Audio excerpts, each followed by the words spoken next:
Assalamualaikum warahmatullahi wabarakatuh. Perkenalkan, nama saya Karina, mahasiswi UIN Kiai Haji Abdurrahman Wahid Pekalongan semester 3. Nah, di sini saya akan memberikan materi terkait keluarga sakinah terkhusus untuk ibu-ibu PKK di Desa Poasen, Kecamatan Bodeh, Kabupaten Pemalang.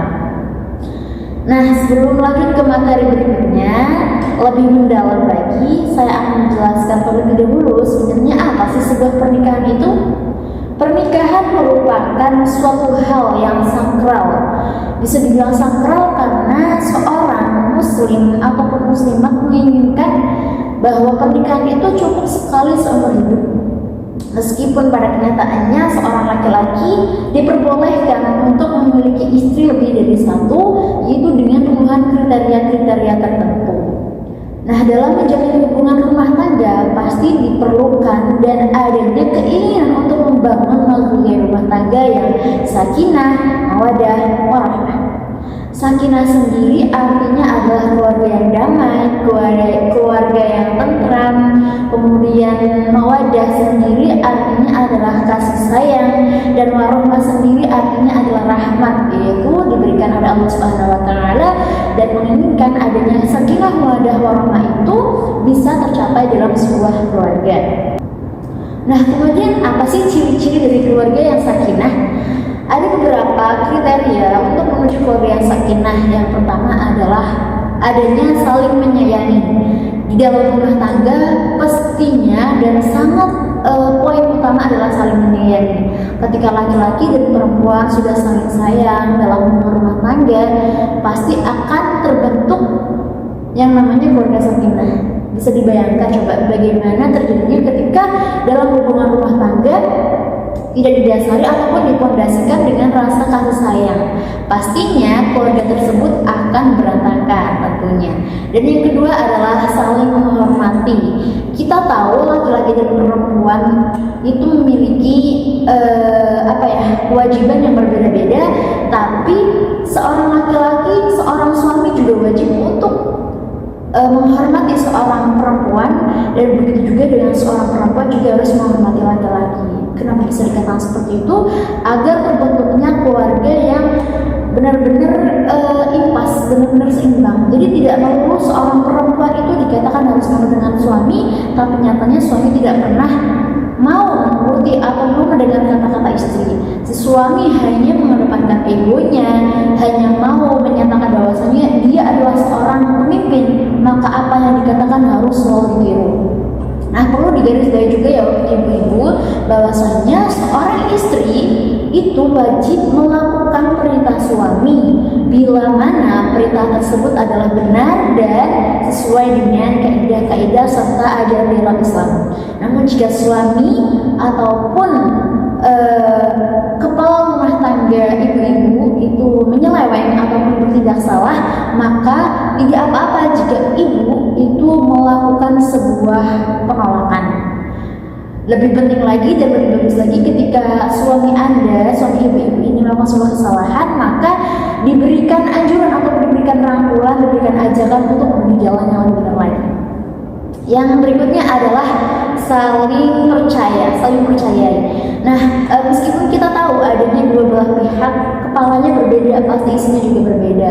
Ketika misalnya seorang istri sama suami sudah menikah, kemudian seorang suami itu merantau ataupun pergi ke Jakarta, ataupun mungkin juga pergi di luar. Nah, si istri itu di rumah. Nah, ketika dalam kurun waktu yang berbeda, tempatnya juga berbeda, jarak waktu berbeda, penting sekali membangun sebuah kepercayaan dalam sebuah rumah tangga, di mana fondasi ini akan semakin memperkuat hubungan rumah tangga. Karena ketika tidak ada sebuah kepercayaan, maka semua yang telah dibangun akan runtuh. Contohnya lagi, misalnya si suaminya ini tuh selalu bercuriga bahwasannya takutnya si istri itu di rumah melakukan hal-hal yang menyeleweng, ya. Padahal kita harus saling percaya bahwasannya adanya komitmen saling percayai dan jujur terhadap apa yang dilakukan, maka insya Allah sebuah rumah tangga akan berjalan menjadi keluarga yang sakinah. Kemudian yang tidak kalah penting adalah rasa saling toleransi. Nah, kita kan memang dilahirkan dari warna kulit berbeda, mungkin ada hal suatu kekurangan, kita bukan manusia sempurna ya ibu-ibu ya. Jadi kita juga mungkin punya kesibukan masing-masing gitu. Nah, ketika seorang suami ataupun seorang istri itu punya kesibukan masing-masing, seorang suami atau seorang istri juga harus mentoleransi kesibukannya, terus mungkin juga adanya perbedaan-perbedaan yang mendominasi. Nah, ketika kita bisa untuk bertoleransi, maka sebuah hubungan menjalin rumah tangga yang sakinah maka akan tercapai. Nah, sebagaimana juga dijelaskan dalam Undang-Undang Nomor 1 Tahun 1974, yaitu tentang pengertian dan tujuan perkawinan, di mana dibahas dalam bab 1 pasal 1 menyatakan bahwasannya perkawinan adalah ikatan membentuk rumah tangga keluarga yang bahagia dan kekal berdasarkan ketuhanan yang Maha Esa. Digarisbawahi berdasarkan ketuhanan yang Maha Esa. Jadi adanya keluarga sakinah mawaddah warahmah adalah semua sesuai dengan anjuran ataupun perintah dari Allah Subhanahu wa taala. Bagaimana juga dijelaskan dalam Quran surah Ar-Rum ayat 21 menyatakan bahwasanya dan di antara tanda-tanda kekuasaannya ialah Dia Allah Subhanahu wa taala menciptakan untukmu istri-istri dari jenismu sendiri. Nah, supaya apa? Supaya kamu cenderung dan merasa tentram padanya, dan dijadikannya di antara kamu rasa kasih dan sayang. Sesungguhnya apa yang demikian itu benar-benar terdapat tanda-tanda bagi kaum yang kafir.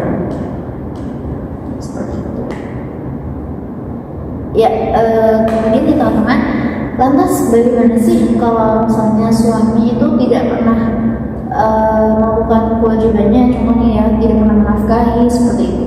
Nah, buat ibu-ibu ya, lantas gimana sih ketika suami itu tidak menjalankan kewajibannya atau seorang istri tidak menjalankan kewajibannya? Contoh nih, kewajiban seorang suami itu kan menafkahi seorang istri. Jadi sudah sepastinya menafkahi seorang istri baik lahir maupun batin seperti itu ya.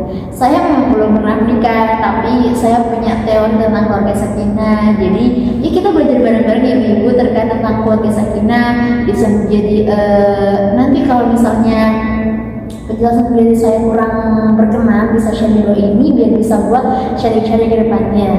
Nah, ketika seorang suami tidak menjalankan kewajibannya, lantas apa yang harus dilakukan seorang istri?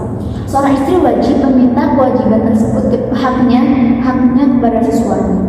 Contohnya, ketika si suami tidak menafkahi istri, maka si istri boleh meminta haknya untuk dinafkahi baik secara sandang, papan, dan pangan.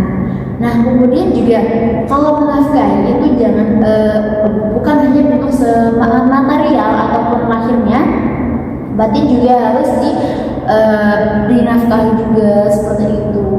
Kemudian ketika seorang istri tidak melakukan kewajibannya terhadap suami, maka itu merupakan dosa besar. Sebagaimana ketika perempuan sudah menjadi seorang istri, maka sudah sepatutnya dan wajib fardunya wajib dan hukumnya wajib untuk seorang istri melayani seorang suami. Bahkan bisa dikatakan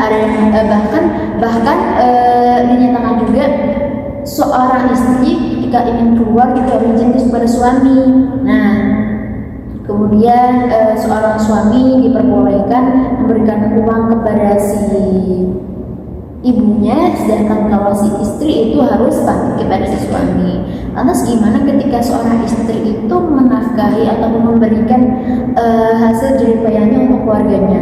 Itu merupakan sebuah ibadah. Jadi buat ibu-ibu yang bekerja juga kayak bapaknya, jangan pernah cemberut sama bapaknya karena mungkin bapaknya itu nafkahnya kurang, akhirnya si ibunya ikut bekerja, kemudian memberikan nafkahnya juga untuk keluarga, itu dihitung sebagai pahala, dihitung sebagai ibadah, dan ibadah itu pahalanya sangat besar karena dia mengerjakan tugasnya secara double seperti itu.